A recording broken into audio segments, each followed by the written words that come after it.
Have you ever noticed how love can make smart people do the dumbest things? Like a grown adult ignoring red flags bigger than a Netflix banner just because someone replied, "Miss you" at 2 a.m. Yeah, that's not romance. That's the addiction called love. Let's be honest for a second. Love doesn't always feel like poetry and roses. Sometimes it feels more like coffee. You don't need it to survive. But try telling that to your brain at 7 in the morning. Here's the scary part. Love doesn't just live in your heart. It lives in your brain chemistry. When you fall in love, your brain releases dopamine, the same chemical released when people gamble, smoke, or scroll endlessly on social media. That's why one text from them can make your whole day better, and one scene without a reply can ruin your mood like someone unplugged your happiness charger. Think about it.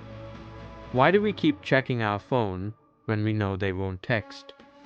Why do we replay old conversations like they're award-winning movies?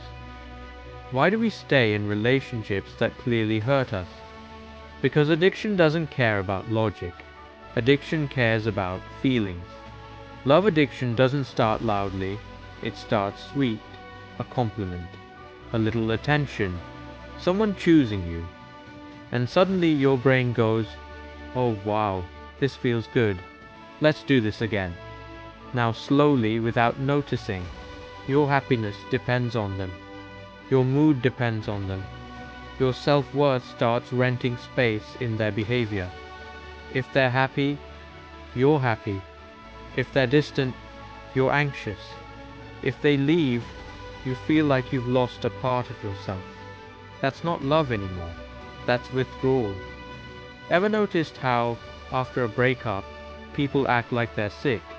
No appetite, no sleep, obsessing over memories, stalking their profile like it's a full-time job.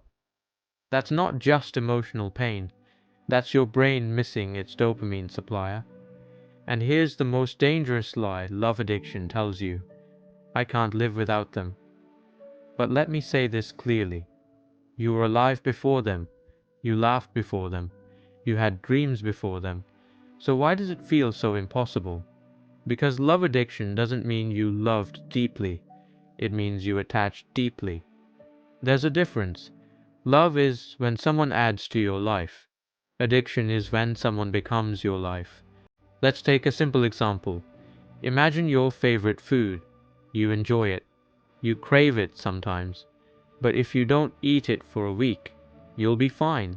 Now imagine water. If you don't get it, your whole body panics.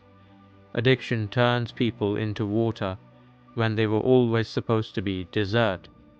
And society doesn't help. Movies teach us that true love means obsession. Songs tell us, "I can't breathe without you." Romance novels glorify suffering. No one tells you that healthy love feels calm, not dramatic, not anxiety-filled, not like a roller coaster with emotional seatbelts missing.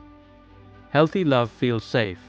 Addictive love feels exciting, but exhausting. That's why people confuse chaos with passion. They think jealousy means care. They think pain means depth. But real love doesn't make you lose yourself. It helps you find yourself. So how do you know if it's love or addiction? Ask yourself this: do I feel peaceful or constantly anxious? Am I growing or just surviving? Do I choose them freely or am I scared to lose them? Because love says, "I want you." Addiction says, "I need you to feel okay." And here's the hopeful part. Addictions can be healed.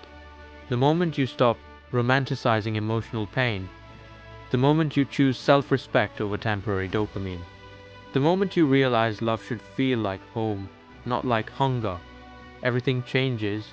You stop chasing, you stop begging, you stop settling. You don't fall in love to escape loneliness anymore.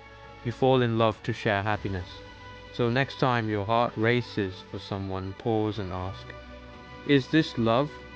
Or is my brain just looking for another hit? Because the strongest love isn't the one that consumes you, it's the one that lets you breathe. And trust me, the right kind of love never feels like an addiction.